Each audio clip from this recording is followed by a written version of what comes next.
বন্ধুরা, তোমরা দেখতে পারছো এই যে আমার বাবা সাঁতরিয়ে সাঁতরিয়ে গেড়ে যাচ্ছে। আর ডাকাতের বিল তলায় গেলে এভাবে এক গেড় থেকে অন্য গেড়ে যেতে হয় গেড় ঝাঁপিয়ে। তোমরা দেখো বন্ধুরা, প্রতিটি গেড়ে কত জল হয়েছে।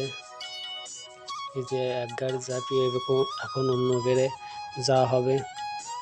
আর এভাবে এক গেড় থেকে অন্য গেড়ে ঝাঁপিয়ে ঝাঁপিয়ে তারপর আমাদের গেড়ে পৌঁছাতে হবে।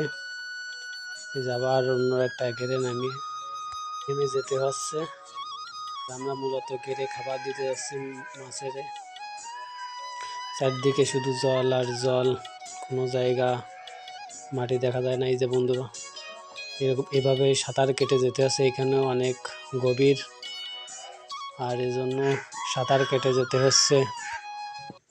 তোমরা দেখতে পারছো কতটা কষ্ট করে এক গেড় থেকে অন্য গেড়ে যেতে হয়, এবং এভাবে জল ঝাঁপিয়ে যেতে হয়। আর এভাবে প্রতিনিয়ত মাছের খাবার দিতে দিতে এখন অন্য গেড়ে আবার নেমে সাঁতার কেটে যেতে হবে।